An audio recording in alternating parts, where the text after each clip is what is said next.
संपादन करने के लिए एक ही कारण नहीं, अनेक कारण मिलते हैं तब एक कार्य होता है। और एक कारण से एक ही कार्य होता है सो भी बात नहीं, एक कारण से अनेक कार्य होते हैं। एक समयवर्ती परिणाम आठों कर्मों को भिन्न भिन्न रूप में बांधता है। एक ही समयवर्ती कर्म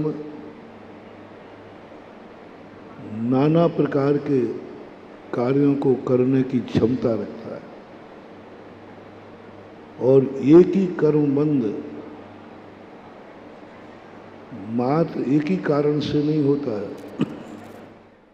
6 काल मिलते हैं परस्पर में तब इस सृष्टि का निर्माण होता है। 6 द्रव्य, एक ही द्रव्य हट जाएगा तो सृष्टि बिगड़ जाएगी। 10 लाख क्षण पर्वों में मोक्ष मार्ग भी एक मशीन के समान है, यंत्र के समान है। गाड़ी कितनी भी अच्छी क्यों ना हो, छोटा सा यदि एक तार गड़बड़ हो जाता है, करोड़ों की गाड़ी व्यर्थ हो जाती है। इतना लंबी चौड़ी लाइट है, जलाने के लिए इतना चाहिए, एक छोटा सा कटआउट होता है। कटआउट में कितना छोटा सा तार होता है, इतना छोटा। यदि वो तार निकल जाए तो अब तुम कहते इतना सा तो तार ही है छोटा सा, उस तार में पूरे लाइट को गायब करने की ताकत है। यदि उस तार का तुमने अपमान कर दिया, पूरी लाइट बुझ जाएगी। छोटा सा कटआउट होता है। जिंदगी में महानुभाव ऐसा ही है। हम बड़े बड़े व्रत नियम पाल लेते हैं, बड़े बड़े त्याग कर लेते हैं, लेकिन छोटा सा कटआउट होने से सब ताकत खत्म हो जाती है। लोग बड़े बड़े नियम पाल के हैरान हैं। हम तो इतनी तपस्या कर रहे हैं, हम तो इतना व्रत कर रहे हैं, फिर भी हमें कहीं ना कहीं देखो कोई कटआउट गया है। सारे बड़े बड़े नियम गिना देते हैं, कोई छोटा सा व्रत, छोटा सा नियम नहीं पल पा रहा है। प्रायः व्यक्ति धर्म को अपनी रुचि से कर रहा है। जिस धर्म में उसका मन लगता है उस धर्म को वो ज्यादा करता है। पूजा करने में मन लगता है तो पूजाएं खूब करा लो, माला नहीं फेरेगा। जिसका माला में मन लगता है बोले माला खूब करा लो, हम अभिषेक पूजन नहीं करेंगे। जिसका स्वाध्याय में मन लगता है वो कहता है बस पूजा वगैरह बात मत करो, आप स्वाध्याय दिन भर करा लो। जिसका त्याग में मन लगता है वो कहता है आप जितने उपवास कहो कर लूँगा, त्याग कर लूँगा, लेकिन मेरे से स्वाध्याय नहीं होगा। मुझसे कितने लोग हैं ऐसे अपनी रुचि से। जो विद्यार्थी अपनी रुचि का विषय पढ़ता है और एक विषय में तो उसका डिक्टेंशन आया, दूसरे विषय में उसके 20 नंबर आए, एक में 100/100 भी आ गए। 6 पेपरों में से मान लीजिए 5 पेपर में 100/100 आ गए और एक पेपर में 10 नंबर आए, फेल माना जाएगा या पास? 5 पेपरों में 100/100 नंबर है। एक पेपर उसने कहा नहीं, इसमें मेरा मन नहीं लगता, नहीं पढ़ा, 10 नंबर आए। वो देखा, देखो भाई मैंने इतनी पढ़ाई की, आप सबको मालूम है, 18 घंटे पढ़ाई की, फिर भी मैं फेल हो गया, फिर भी मैं फेल हो गया। सबको मालूम था कि उसने 18 घंटे पढ़ा है, और पढ़ा है, झूठ नहीं बोला। लेकिन वो ये भूल गया कि 18 घंटे तो पढ़ा है, लेकिन 18 घंटे में क्या क्या पढ़ा है। 18 घंटे को हमें बराबर 6 भागों में बांटना थे, उसने 5 भागों में बांट दिया, फेल हो गया। इतना पढ़ने वाला व्यक्ति फेल कैसे हो गया? इतना पढ़ने वाला व्यक्ति फेल कैसे हो गया? लोग कहेंगे कोई ऊपरी बाधा है। अंदर खोजो, अंदर खोजो कि उसने इस विषय को पढ़ा ही नहीं। ऐसा ही अपन लोग, महाराज जी ये बहुत धर्मात्मा है, 4 घंटे मंदिर में लगाता है, 6 घंटे मंदिर में लगाता है, और बेचारे का ऐसा हो गया। अब तुम्हें पता ही नहीं है, 6 घंटे मंदिर में तो लगाता है, 6 घंटे के बाद क्या करता है ये तुम्हें पता है? 6 घंटे मंदिर में लगाएगा, लेकिन मंदिर से आने के बाद फिर वो क्या करता है? लाडगंज के मंदिर की, जबलपुर की बात थी, व्यक्ति गजब के सुबह से आ जाता था, अभिषेक, पूजन, शांति सब करते थे। लोग सब कहते महाराज इस जैसा कोई धर्मात्मा नहीं, इतना समय देता है, सब करता है। लेकिन जैसे ही मंदिर से बाहर निकल के जाता, सबसे पहले वो चाट के ठेले पे चाट खाता, तब घर जाता है। अब बोलो, भक्ति के पेपर में कितना डिक्टेंशन, और खाने वाले पेपर में 10 नंबर। खाने सब खत्म कर दिया उसने, इतनी भक्ति किया, जाके चाट के ठेले पे खा करके, वही धोती दुपट्टा से। बहुत लोग धर्म करते हैं, बहुत सज्जन हैं, बहुत धर्म है, लेकिन रात्रि भोजन त्याग नहीं है, जिंदगी के फेल का सर्टिफिकेट। सब कर रहे हैं, कहीं कोई गड़बड़ी नहीं है। हर व्यक्ति कोई ना कोई एक धर्म के टुकड़े को पकड़ के रखा है, जो जिसको रुचिकर है वो मानता है। जिसका सामायिक में मन लगता है वो सामायिक करता है, प्रतिक्रमण में मन नहीं लगता। प्रतिक्रमण में मन लगता है तो सामायिक में मन नहीं लगता।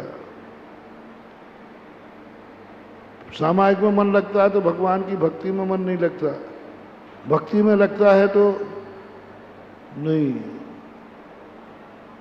कई लोग अहिंसा व्रत बहुत जबरदस्त पालेंगे, एक जीव को भी धक्का नहीं लगेगा, लेकिन झूठ बोलने में माहिर है। कई लोग जिह्वा काट लो तो झूठ नहीं बोलेंगे, लेकिन अब्रह्म में पारंगत है, एक दिन का भी संयम उनसे नहीं पलता। किसी जीव को दुख नहीं देंगे, महान करुणा निधान है, झूठ नहीं बोलेंगे, चोरी नहीं करेंगे, लेकिन संयम के नाम पर वो कहते मेरे से बस की बात नहीं है। परिग्रह के प्रति भी मूर्छा त्याग देंगे। सब में पास हो गए, संयम में फेल हो गए। ब्रह्मचर्य व्रत मेरे से एक दिन का भी नहीं पड़ेगा, बाकी सब करा लो। कई ऐसे भी हैं जो सारे व्रत पाले, हिंसा करें नहीं, बिल्कुल शुद्ध करुणा निधान, एक जीव को नहीं मारते, झूठ नहीं बोलते, चोरी नहीं करते,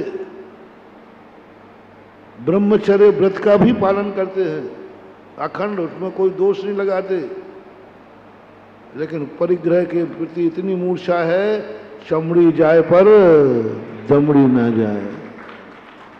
सब सही है, कहीं नहीं, रात में खावे नहीं, ओ तत्ता है, रात में पानी भी नहीं पिए, क्योंकि पानी पीना भी पाप है। किसी की दूसरे की वस्तु पर कभी बुरी नियत नहीं डालता, नहीं, पाप है। अदत्ता दानम स्तेयम, दूसरे कभी नहीं, कुछ भी नहीं। चींटी को बचाने में अरे करुणावान है, लेकिन परिग्रह के प्रति इतनी मूर्छा है, इतनी मूर्छा है। लो साहब, 4 व्रतों में डिक्टेंशन और अंतिम जो अपरिग्रह व्रत था उसमें 10 नंबर भी नहीं ला पाया, फेल हो गया। जैन दर्शन बहुत छोटा सा, नकुल और सहदेव को मार थोड़ा सा, सब में पारंगत थे। उपसर्ग सहन किया, परिसर सहन किया, उनका भी शरीर को आग लगा दी गई, सब सहन कर रहे थे, कहीं कोई कमी नहीं थी। बस एक छोटे से बाल का कटआउट चला गया, इतना विकल्प आ गया। ओहो, इतना कष्ट में सहन कर रहा हूं, अपने कष्ट की नहीं, इन बड़े महाराजों के कष्ट का क्या हो रहा होगा। बस इतना किया, इतना ही सा कटआउट उड़ा, वो एक समय के लिए किया था, थोड़ी देर के लिए विकल्प आया, उतने में पूरे जो उपसर्ग परिसर की साधना की थी, जो प्रकाश आने वाला था, कटआउट उड़ गया, अंधकार में चला गया, असंयमी बन गए, सर्वार सिद्धि चले। इनका जब भी चिंतन करता हूं तो मैं यही, तो बस इतना सा कटआउट उड़ा था, बल्ब भी ठीक था, डोरी भी ठीक थी, मीटर भी ठीक, सब ठीक था, मात्र कटआउट उड़ा, एक समय को उड़ा। उसी समय आयु का बंध हुआ, देव चलेगा, असंयम में डाल दिया। इसलिए किसी भी कार्य में छोटे से छोटे कारण की भी उपेक्षा मत करो। छोटा भी कारण है तो वो कारण है तो है, कटआउट है तो है, बाल्टी है तो है, छोटा सा नियम है तो है। हम इतना बड़ा नियम पाल रहे हैं, छोटे नियम में क्या रखा है? छोटे मोटे नियमों में क्या रखा? मैं तो इतना बड़ा नियम पाल रहा हूं, बहुत बड़े बड़े नियम पाल रहा हूं, छोटा मोटा नहीं पालूंगा तो सब माफ हो जाएगा। नहीं होगा, वो छोटा नियम तुम्हारे बड़े नियम को भी साफ कर देगा। हाँ, बड़े बड़े नियम नहीं टूटते हैं, टूटते छोटे छोटे नियम हैं। छोटे छोटे नियम हम ले नहीं पाते, तोड़ नहीं पाते संसार में, ये क्या लेना। परिणाम ये निकलता है कि बड़े नियम की शक्ति भी तिरोहित हो जाती है। इसलिए किसी भी कार्य करने के लिए एक का संपादन नहीं, अनेक कारण चाहिए। कल सत्य था, काश असंयम संयम दिन नहीं होता तो आज तक सत्य से किसी का कल्याण नहीं होने वाला। सत्य से सत्य का ज्ञान होता है। और कल मैंने कहा, संसार में कुछ भी असत्य नहीं है, सब सत्य है। कुछ भी मिथ्या नहीं है, सब है। सत्य यानी सत्य से सत्य की उत्पत्ति हुई है। सत्य यानी शाश्वत अविनाशी, और जो शाश्वत अविनाशी की तरफ ले जावे उसको बोलते सत्य। तो जो कल सत्य कहा था सर्वव्यापक है, जहां देखो वहां, जहां जहां वहां वहां, यहां वहां, कुछ मत पूछो कहां कहां, यहाँ यहाँ वहाँ वहाँ, जहाँ जहाँ का मत पूछो कौन कौन। सत्य की बात की थी तो तुम संतोषी माँ लगा लो। सत्य, सब जगह सत्य, मजा आ गया कल। यानी असत्य नाम की चीज है ही नहीं, कल्पना है। मिथ्या नाम की कोई चीज नहीं, कल्पना है। जो कुछ भी है सब सत्य है। लेकिन यही सत्य पर यदि हमारी जिंदगी टिक जाए तो यही सत्य हमारा सर्वनाश कर देगा। सर्वनाश कर देगा। सत्य सर्वनाश, असत्य तो है ही नहीं, वो नाश क्या करेगा? असत्य तो है ही नहीं, नाश क्या करेगा? क्या नाश करेगा? सत्य होता ही नहीं कोई चीज। उज्ज्वल अकलंग स्वामी ने कहा असत्य है तो उसका अस्तित्व नहीं, और सत्य है तो उसके अस्तित्व का कभी नाश नहीं होता। असत का उत्पाद नहीं, सत का विनाश। तो असत जब है ही नहीं तो हमारा क्या बिगाड़ेगा? है ही नहीं असत, दुनिया में असत है ही नहीं, तो फिर बिगाड़ हम असत्य से क्यों डरते हैं? हमारा बिगाड़ जब भी होगा सत्य से होगा, जब भी दुर्गति जाएगा सत्य से जाएगा, क्योंकि सत्य ऐसा खतरनाक वस्तु है, यदि नहीं चेते तो ये सत्य तुम्हें बर्बाद कर देगा। ये सत्य निरंकुश है, सर्वव्यापक है, सब में विद्वान है, 24 घंटे विद्वान है, क्योंकि रात भी सत्य है, दिन भी सत्य है, या तो कभी रात है या कभी दिन है। जहर भी सत्य है, अमृत भी सत्य है, पापी भी सत्य है तो पुण्यात्मा भी सत्य है, मोक्ष सत्य है तो संसार भी सत्य है, सब कुछ सत्य है। पाप भी सत्य है, पाप पदार्थ है,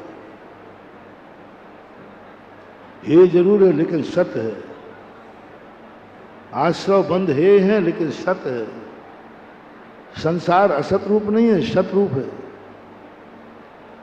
आश्रव और बंध तत्व है महानुभाव, तत्व। तत्व का अर्थ क्या है? इनको भी जानना है। तत्व कहो, सत्य कहो, तथ्य कहो, सम्यक दर्शन कहो, ये सब एकार्थवाची है। सम्यक दर्शन में, ये सम्यक दर्शन बहुत खतरनाक है, क्योंकि वो सत्य का ही कुटुंबी है। सम्यक दर्शन सत्य का कुटुंबी होने से खतरनाक है।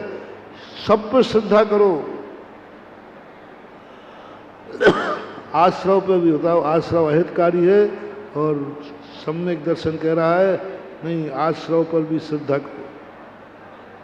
बंध को भी समझो, बंध पर भी विश्वास करो, जहर पर भी विश्वास करो, तीन लोक में जो कुछ भी है, नरक पर भी विश्वास करो, निगोद पर भी विश्वास करो, पापी होता है इस पर भी विश्वास करो, पाप है ये विश्वास करो, दुश्मन है विश्वास करो, जितने अनर्थ है सब विश्वास करो। कोई मुझे मर्डर कर सकता है विश्वास करो, कोई मुझसे झूठ बोल सकता है विश्वास करो, कोई मेरी चोरी कर सकता है विश्वास करो, कोई मेरे साथ बुरा कर सकता है विश्वास करो, कोई मेरा परिग्रह छीन सकता है विश्वास। सब पे विश्वास, कुछ नहीं करना, विश्वास। इसलिए सम्यक दर्शन चारों गतियों में प्राप्त हो जाता है। नारकी भी कर लेता, क्या करना, सब पर विश्वास करो। सम्यक दर्शन पूरा सत्य का रूप है, क्योंकि मिथ्या को हटाया है। कल दिन था ना, मिथ्या को हटाया है, झूठ को हटाया है, सत्य प्रकट हुआ है। सम्यक दर्शन किसको हटा के उत्पन्न हुआ? मिथ्या को। मिथ्या का दूसरा नाम क्या? असत, झूठा, कल्पना। तो जब सम्यक दर्शन मिथ्या को हटा के उत्पन्न हुआ है, तभी तो वो सम्यक हुआ है। जब वो असत्य को हटा के उत्पन्न हुआ है, तभी तो वो सत्य हुआ है। तो जो जो सम्यक दर्शन आदि हैं, ये सब मिथ्या को हटा के, झूठ को हटा करके सत्य उत्पन्न हुआ है। इसलिए सम्यक दर्शन कोई कठिन नहीं है। ये सत्य धर्म है ना जो, ये तो कोई भी अंगीकार कर लेगा। सम्यक दर्शन कोई बड़ी चीज नहीं है। ये सम्यक दर्शन तो पशुओं को भी हो जाता है, नारकियों को भी हो जाता है 7 नरक में, ना मंदिर है वहाँ, ना भगवान है वहाँ, ना प्रवचन है वहाँ, ना स्वाध्याय वहाँ, फिर भी सम्यक दर्शन प्राप्त कर लेता है। साथ में नरक का नारकी, परम पापी। सम्यक दर्शन तो सांप छछूंदरों को भी हो जाता है, कुत्ते बिल्लियों को हो जाता है, छिपकुली को हो जाता है, सूकरों को हो जाता है। कुत्ते बिल्ली सूकर सम्यक दृष्टि बन जाते हैं, क्योंकि सत्य को जाननी है। ऐसे ऐसे जीवों को सांप को सम्यक दर्शन, गिलहरी को सम्यक दर्शन, छछूंदर सम्यक दर्शन, छिपकुली को सम्यक दर्शन। अरे ऐसे है कि जो चाहे प्राप्त कर ले सम्यक दर्शन, जिस किसी को हो जाता है। लेकिन सम्यक दर्शन पाने के बाद तुम्हारा कल्याण होगा, ये कोई नियम नहीं। सम्यक दर्शन है लेकिन कल्याण का मार्ग नहीं खुला, क्योंकि सत्य खतरनाक सिद्ध होगा। सम्यक दर्शन पाकर के भी तुम भटक जाओगे। इसलिए कितनी बड़ी आचार्य ने कही, तुरंत जाकर सत्य के पीछे संयम लगा दिया, क्योंकि सत्य व्यापक है। सत्य ये नहीं कहता कि ये गलत है ये सही है, सत्य कहता सब सही है। सत्य कहता सब सही है। ये व्यक्ति मामा भी है, ये व्यक्ति बेटा भी है, ये व्यक्ति पिता भी है, ये व्यक्ति पति भी है, सब है। ये सत्य कहता है सब है। अब अनर्थ होने वाला है, अब अनर्थ होने वाला है। वो सब है कि नहीं है, और सब लोग यदि उसी को, सभी कल कहा था ना, सभी उसको मामा मान लें, सभी उसको बेटा मान लें, सभी उसको पति मान लें, क्या हो जाएगा? किससे अनर्थ हुआ? सत्य से। है वो अनेकांतमय वस्तु है, असत नहीं है। लेकिन उसी सत्य से ना, उसको यदि तुमने स्वीकार कर लिया, उसको यदि तुमने आचरण में ला दिया, गए काम से। सत्य जानने योग्य है, प्रत्येक सत्य क्रिया के योग्य हो, प्रत्येक सत्य आचरण के योग्य हो। ये आज का संयम दिन तुम्हें बताएगा। तुम कह रहे हो सत्य तो सत्य होता है, सत्य आचरण नहीं करेंगे तो क्या करेंगे? नहीं, संपूर्ण सत्य ग्रहण करने योग्य नहीं होता। सत्य भी हानिकारक होता है, सत्य भी त्यागने योग्य होता है, सत्य से भी बचाया जाता है। और मैं तो पहले ही कह चुका, सत्य से बचना है, असत्य तो है ही नहीं। ये सत्य बर्बाद कर रहा है, सत्य बर्बाद कर रहा है।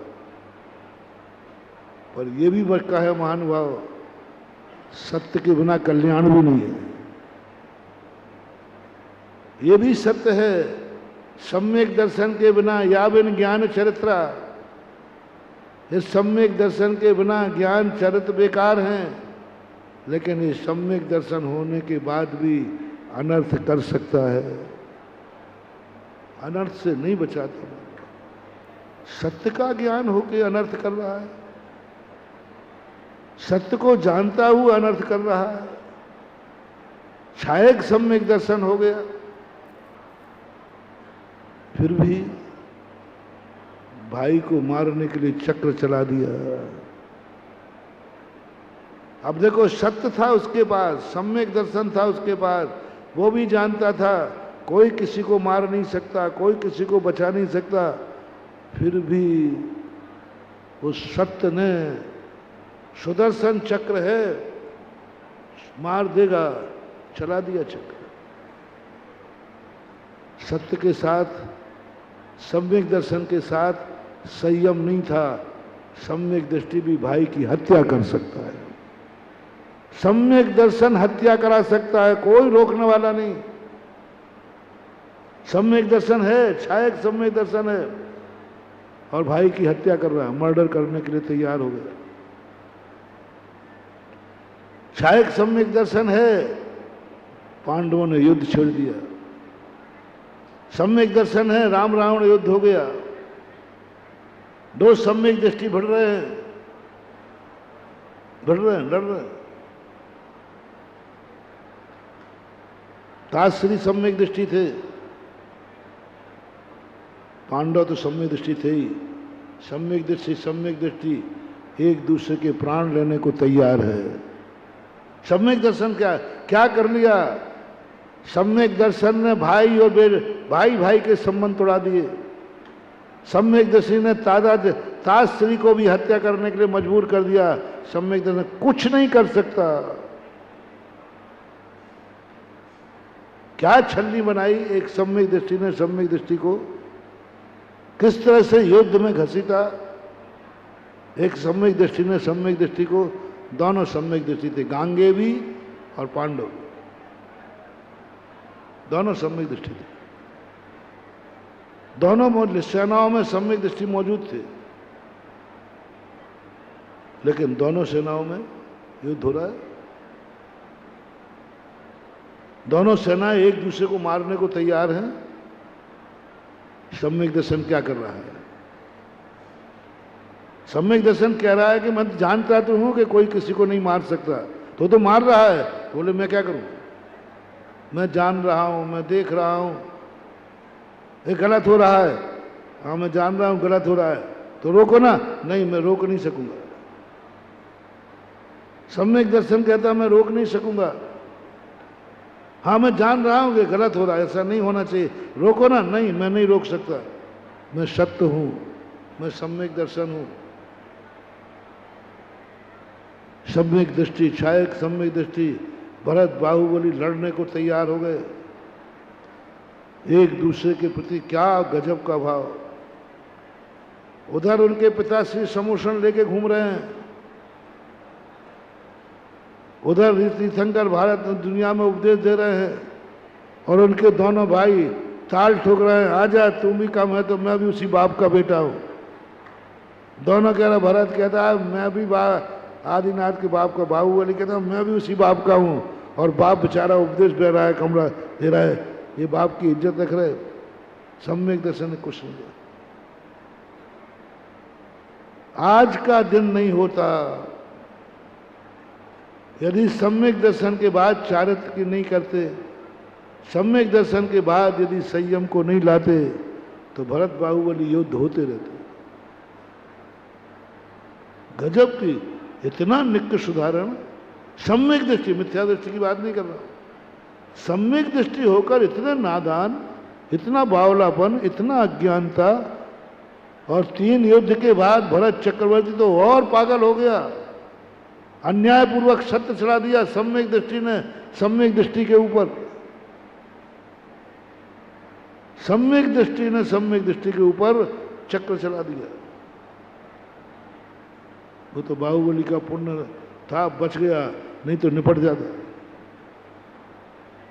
चौथे काल में मैंने शास्त्रों में पढ़ा कितने सम्यक दृष्टियों ने सम्यक दृष्टियों की हत्या की है। सम्यक दृष्टि ने सम्यक दृष्टि की, और मालूम था कि यह सम्यक दृष्टि है, मालूम था, फिर भी सम्यक दृष्टि उसको मारने के लिए कर रहा है। जान रहा था कि सम्यक दृष्टि है, लेकिन फिर भी मैं होगा सम्यक दृष्टि। अरे तुम भी सम्यक दृष्टि हो? बोले होंगे, हम उसको निपटाएंगे। सम्यक दर्शन कभी अनर्थ से बचा ही नहीं सकता। सत्य कभी तुम्हें अनर्थ से बचा ही नहीं सकता। सत्य एक विज्ञान के समान होता है, कुछ मतलब नहीं। वो तो नया खोज रहा है तो खोज रहा है, कोई मतलब नहीं। पुजवर कुंदकुंद स्वामी की एक शैली देखिए, जहां जैसे व्यवहार की बात कहेंगे तुरंत दूसरी गाथा में निश्चय कह देंगे, और निश्चय की कहते ही डर जाते कहीं गड़बड़ नहीं हो जाए, तुरंत व्यवहार को ला देंगे। यानी वो ये चाहते हैं ना तो तुम एक कदम इधर झुको ना एक कदम इधर झुको, सीधे चलो। आज सत्य के पीछे संयम लगा दिया, संयम का अर्थ क्या है? कल बहुत बड़ी व्याख्या हुई थी। तलवार भी चलाओ तो चलाओ, ऋषभदेव ने दी थी ना। कोई गलत नहीं, सब सत्य है। पांचों पाप सत्य थे, क्योंकि सब करने योग्य हैं, सब किए जाते हैं, अनर्थ हो जाएगा। सत्य के ऊपर संयम चाहिए, असत्य के ऊपर संयम होता ही नहीं है। असत्यवान मिथ्या दृष्टि को संयम होता ही नहीं है। मिथ्या दृष्टि के जैनागम में कहीं संयम ही नहीं कहा, बाहर से संयम ही है, उसको असंयमी की कोटि में डाला। जो मिथ्या दृष्टि है वो कितना भी संयम पाले, मार्गणा में तो वो असंयम में ही आएगा, असंयम में आएगा। लेकिन सत्यवादी सम्यक दृष्टि के लिए संयम है, मिथ्या दृष्टि के लिए संयम नहीं। सत्यवादी के साथ संयम चाहिए, जो सत्यवादी नहीं उसके लिए संयम भी नहीं हो सकता। कल के धर्म के संबंध में बहुत बड़ा महत्वपूर्ण विषय है। सत्य धर्म नहीं होता तो तुम संयम के अधिकारी नहीं होते। सत्यवान के लिए संयम चाहिए, सम्यक दृष्टि को संयम चाहिए, क्योंकि सम्यक दृष्टि है, ताकतवान है, शक्तिमान है। संयमी कमजोर के लिए चाहिए कि बलजोर के लिए?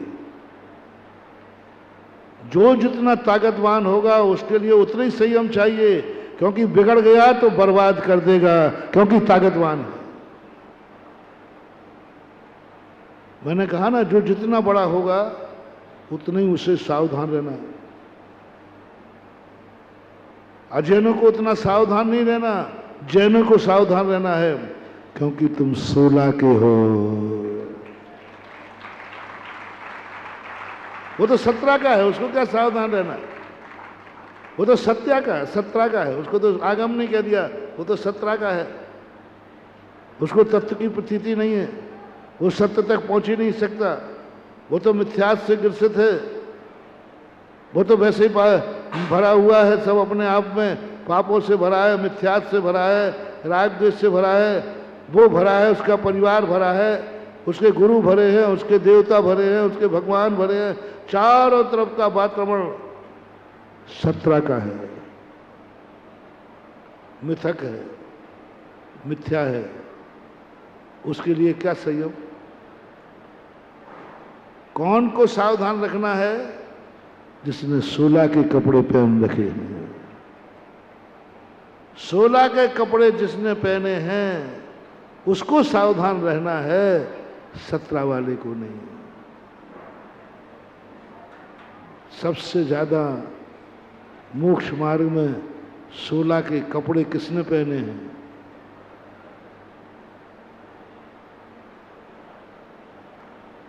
ये धागे भागे कपड़े की बात नहीं कर रहा हूं, मैं चमड़ी रूपी कपड़ा की बात कर रहा हूं। शरीर ये भी कपड़ा ही है, ये भी कपड़ा ही है, शरीर भी आवरण ही है आत्मा के लिए। तभी तो इसको परिग्रह में रखा है, तभी तो इसका त्याग करना पड़ता है, लेकिन इसका व्यवस्था अलग है।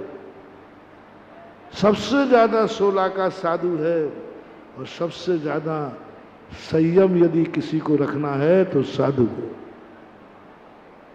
उज्ज्वल उमा स्वामी महाराज ने गजब कर दिया, महाव्रतों की चर्चा कर दी और महाव्रतों के अतिचार नहीं बताए। देश सर्वत्रोणु महति, ये 5 महाव्रत होते हैं, 5 अणुव्रत होते हैं, और जितने अतिचार बताए सब अणुव्रत के बताए, महाव्रत के अतिचार ही नहीं बताए। पूरे तत्वार्थ में कोई अतिचार नहीं कि महाव्रत में अतिचार लगे तो बोले महाव्रत है तो अतिचार कैसा, और अतिचार है तो महाव्रत कैसा। क्या गजब की बात उज्ज्वल ने बोले, अतिचार है तो महाव्रत कहाँ रहा, वो तो देशव्रत हो गया।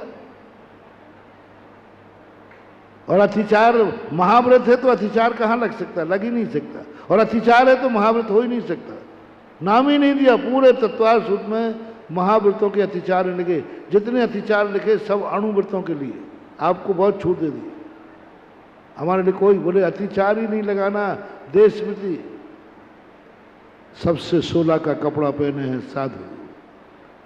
इसको सावधान रहना है, इसको सावधान रहना है। थोड़ी सा चूका अस्मण पाउगम गणनादीते निगोट पात्रा। संयम का अर्थ कुछ नहीं बहानो, संयम का अर्थ है इतदाल में चलना, संयम का अर्थ है सावधानी से चलना, संयम का अर्थ है यत्नाचार पूर्वक चलना, संयम का अर्थ है विवेक से चलना, संयम का अर्थ है मर्यादित होकर चलना, संयम का अर्थ है दो किनारों के बीच में बहते जाना, इसका नाम संयम। नदी के दो किनारे हैं, उसके बीच में जब तक नदी बह रही है, नदी अपनी यात्रा पूरी करेगी, स्वच्छ रहेगी, स्वयं भी यात्रा पूरी करेगी और किनारे आएगा तो उसकी प्यास बुझाएगी। लेकिन वही नदी यदि किनारों का उल्लंघन कर दे तो बाढ़ कहलाती है, स्वयं की यात्रा रुक जाएगी और जगत का नाश कर देगी। सत्य वो बाढ़ है, सत्य वो बाढ़ है जो सर्वनाश कर सकता है। सत्य वो बाढ़ है क्योंकि सर्वव्यापक है, संयम सर्वव्यापक नहीं है, सत्य सर्वव्यापक, सब में समाया हुआ है। जहर भी उतना ही द्रव्य है जितना अमृत, दोनों में कोई अंतर नहीं है। सत्य कहता है अमृत का 100 चतुष्टय तो इसका भी 100 चतुष्टय, दोनों बराबर हैं, दोनों में कोई भी किंचित मात्र भी अंतर नहीं है। सत्य और अमृत, पुण्य और पाप में किंचित मात्र भी अंतर नहीं है, ये सत्य है। जब कोई पुण्य पाप में दोनों एक ही है तो ये झूठ नहीं बोला, सत्य, दोनों पाप एक ही हैं, पुण्य पाप में कोई अंतर नहीं है, दोनों एक ही। शुभ क्रिया और अशुभ क्रिया में कोई अंतर नहीं है, क्रिया क्रिया ही है, सत्य है। अशुभ भी क्रिया है, शुभ भी क्रिया है, दोनों क्रियाएं, क्योंकि सत्य है, कोई अंतर नहीं है। पुण्य और पाप में कोई अंतर नहीं, ये सत्य है। एक बचा रहा मारने वाले में कोई अंतर नहीं है, कोई अंतर नहीं है। एक मार रहा है, एक बचा रहा है, क्या अंतर है दोनों? एक को पाप बंद रहे, एक को पुण्य बंद रहे, दोनों पुद्गल की पर्याय हैं। पूज्यवर अमृत चंद सूरी महाराज ने कहा अमृत आत्मख्याति टीका में, दोनों शूद्रा के पुत्र हैं।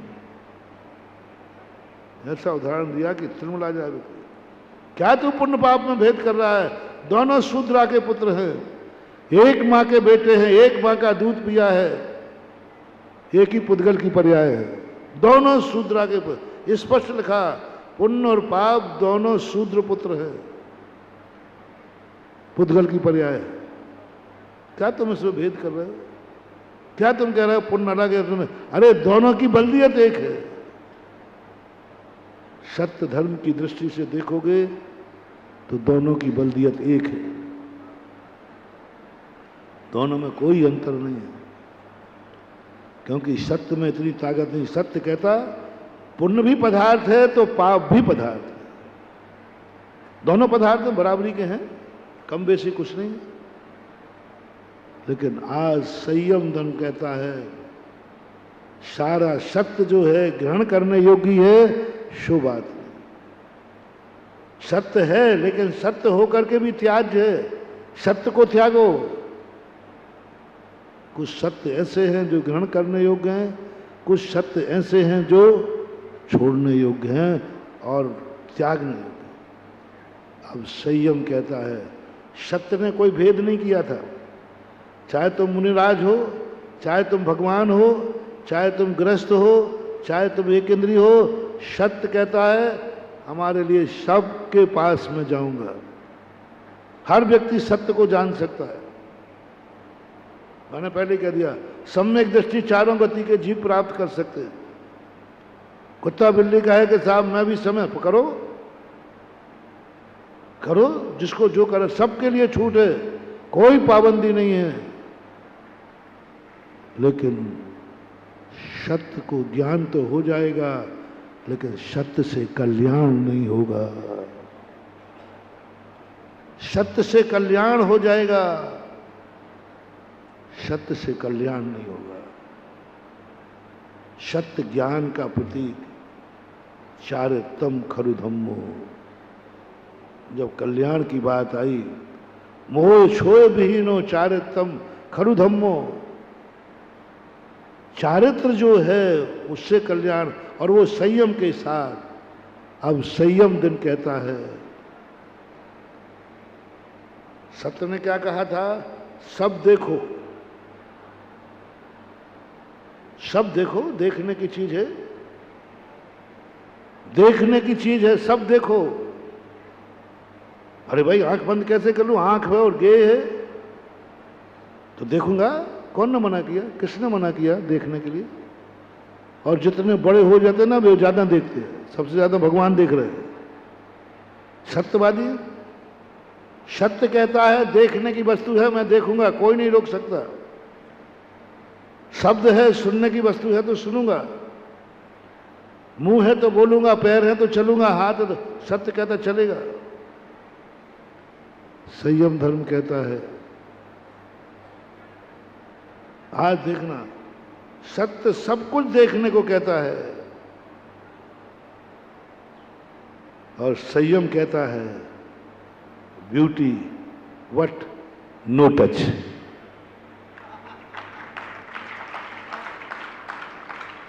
Beauty but no touch. सुंदरता देखने की वस्तु है, छूने की नहीं। ये संयम ने बंदेज लगा दिया। देखो ना कौन मना कर रहा है? सर्वज्ञ भगवान सब देख रहे हैं, बट नो टच। प्रदर्शनियों में लिखा रहता है, जब बहुत सुंदर वस्तुएं रखी रहती ना प्रदर्शनी, बोले साहब आप देखिए ये बहुत सुंदर है, but no touch, don't touch, no touch, कुछ भी छूना मत। छूते ही बस सुंदरता खत्म हो जाएगी। संयम कहता है सत्य सुंदर है, सत्यम शिवम सुंदरम, सत्यम शिवम सुंदरम। यदि आज संयम नहीं होता तो सत्य इतना सुंदर था, दुनिया उसको गंदा कर डालती। जैसे रावण ने सीता को गंदा करने की सोची क्योंकि वो सुंदर थी। रावण ने सत्य तो जाना, बोलो सुंदर को सुंदर माना रावण ने कि नहीं? बोलो ना, ये सत्य था, लेकिन उसने टच करने का प्रयास किया क्योंकि संयम नहीं था। आज के दिन के अभाव ने रावण की दुर्गति की है, कल के दिन ने नहीं। वो भी सुंदर मानता था, सीता को सुंदर सुंदर माना उसने, सुंदर जाना उसने, सर्वश्रेष्ठ सुंदर माना उसने, लेकिन उसने एक गलती कर दी। सुंदर वस्तु देखने लायक है, छूने लायक, बस छूते ही गंदी हो गई, खत्म बात हो गई। छूते ही गंदी, छूते ही अनर्थ हो जाएगा। इसलिए संसार को ज्ञायक संबंध बनाया पूज्यवर कुंद कुंद भगवान ने। ज्ञायक स्वभावी बनो, ज्ञायक स्वभावी बनो, सब देखो, सब जानो, सब करो, लेकिन होता नहीं। सुंदर वस्तु हाथ में आते दिखते ही मन क्या होता है? ग्रहण करने का भाव। बस ये है। अब देखो सत्य के लिए संयम क्यों पीछे रखा, जो मैंने प्रवचन के प्रारंभ में कहा था, क्योंकि संसारी व्यक्ति की नियत है सुंदर वस्तु देखते ही उसको टच करने का भाव आता है। हमारे आचार्य महाराज एक बहुत अच्छा उदाहरण सुनाया करते हैं कि किसी व्यक्ति ने बहुत अच्छे आम के फल देखे, बहुत पके हुए थे, एकदम पके हुए। देखते क्या करता है? किसने देखा है? आंखों ने देखा। आंखों से जैसे ही सुंदर पेड़ दिखा, फल दिखे, तो फिर क्या भाव आता है? तोड़ तोड़ तोड़, उसको तोड़। तोड़ने के बाद फिर भाव आता है सूंघ लूं। सूंघने के बाद भाव आता है खा लो। और जैसे ही खाया पीछे से पड़ा डंडा, तो सिर कहता है चिल्ला के, मर गए रे, मैंने नहीं खाए हैं। खाया किसने है? और फूटा क्या? और जब मुंह में दांत पे मारा तो बोले मैंने नहीं खाए हैं, इस नासिका ने सूंघा था, ना ये सूंघती ना मुझे खाने का मन। नासिका कहती साहब रुको, मैंने नहीं सूंघा है, इन हाथों ने तोड़ के लाए हैं, ये मूर करम गड़िया ये हाथ है। हाथ कहते रुको, मुझे मत तोड़ना, ये पैर ना तो वहां तक जाते, ना पैर पे चढ़ते, ना हम तोड़ पाते, ये करम गड़िया पैर है। पैर कहता सुनो भैया मेरे लिए मत तोड़ना, ये आंखें करम गड़िया हैं, ना ये देखती और ना मैं वहां जाता।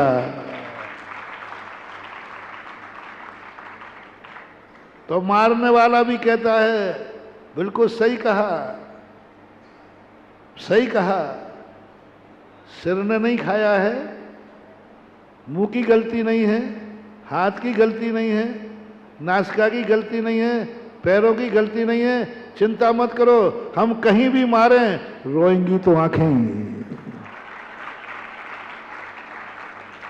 First impression is life. देखा किसने था, तो अंत में रोना किसको पड़ा? आंखों को। आंखों को यदि आंखों तक ही सीमित रह जाएं तो सत्य है। वस्तु देखो, बस उसे ग्रहण करने का भाव मत करो। वस्तु देखो, उसको मुट्ठी में बांधने का भाव मत करो। वस्तु देखो, उसके अस्तित्व को मिटाने का भाव मत करो। वस्तु देखो, तुम पूरा ताकत लगा दो, ये वस्तु मुझे बहुत प्रिय है, बहुत सुंदर है, इसकी सुंदरता सदा कायम बनी रहे, यह मेरी चाहत का परिणाम होना चाहिए। यदि तुम्हें सुंदरता अच्छी लग रही है तो बस उस सुंदरता को मिटने मत देना। तुम तुरंत सोच लेना मैंने छू लिया, ये गंदी हो जाएगी, और मैं इसको चाहता हूं, मैं इसको गंदा नहीं होने दूंगा। तो कोई बुराई नहीं, लेकिन दुनिया कहां मानती है? दुनिया कहां मानती है?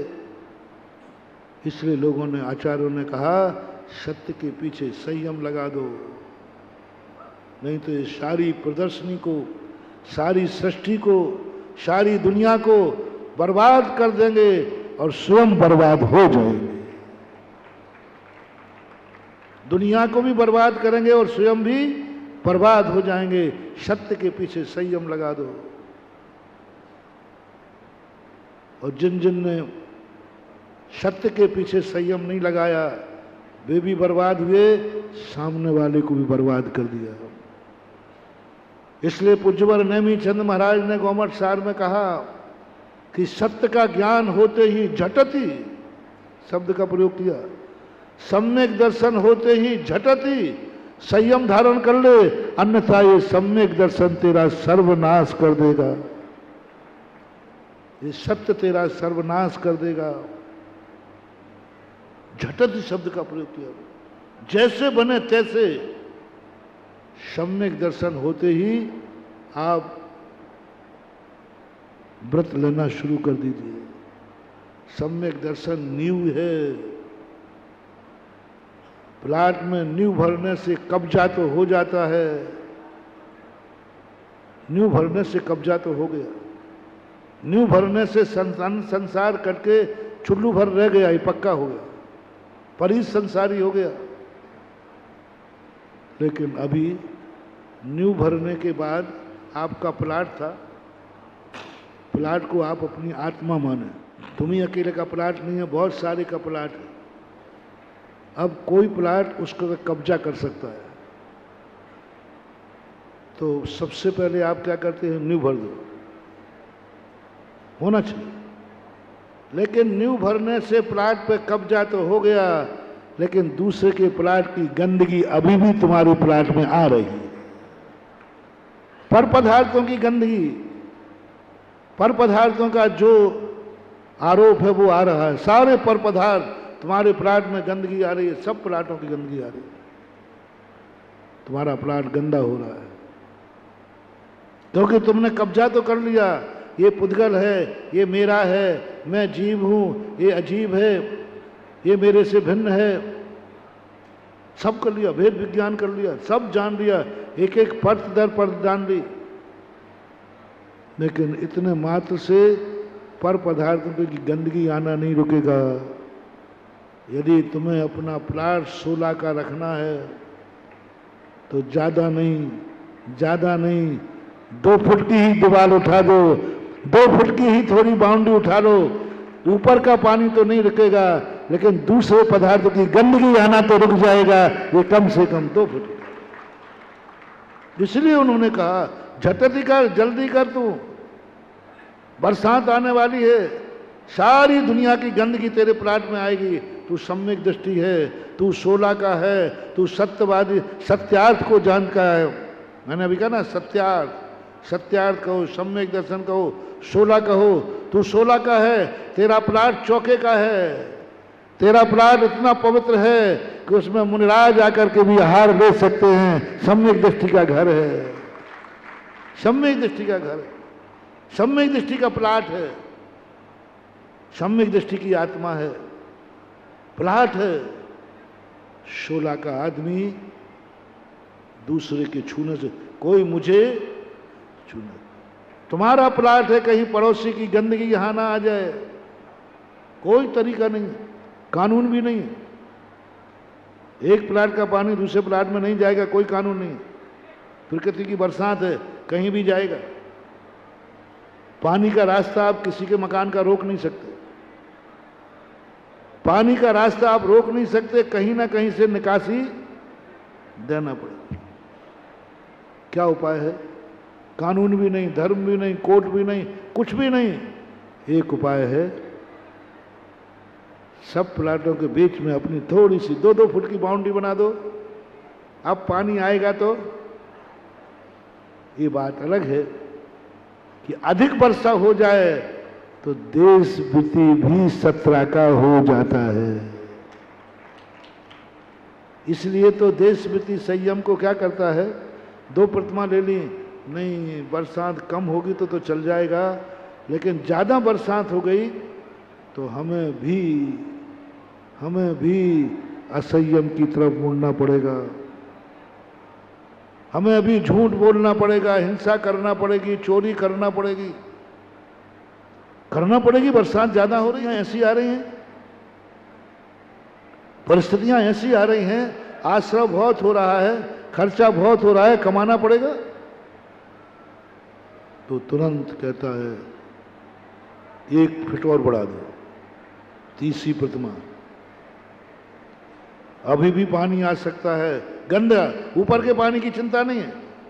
अविरत सम्यक दृष्टि इसलिए गंदा है, इसलिए असंयमी है, सम्यक दृष्टि होकर असंयमी है क्योंकि वह पर पदार्थों की गंदगी अपने प्लाट में नहीं रोक पा रहा है।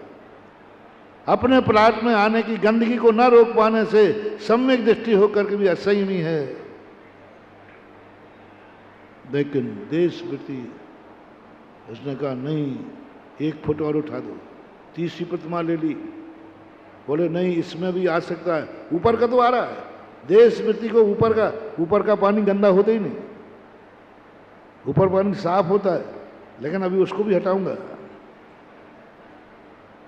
4 प्रतिमा ले ली, 4 फुट दीवार, 5 फुट दीवार, 6 फुट दीवार, 7 फुट दीवार उठते ही बीच में एक क्या डालो, टी बीम। 7 फुट के बाद हर इंजीनियर 6-7 फुट के बाद एक बीम डालता है। ऐसे ही हमारा संयम लेने वाला देश वृत्ति 7 फुट के बाद पूरी बीम डालता है, पक्का करता है, गृहस्थी यहीं तक है।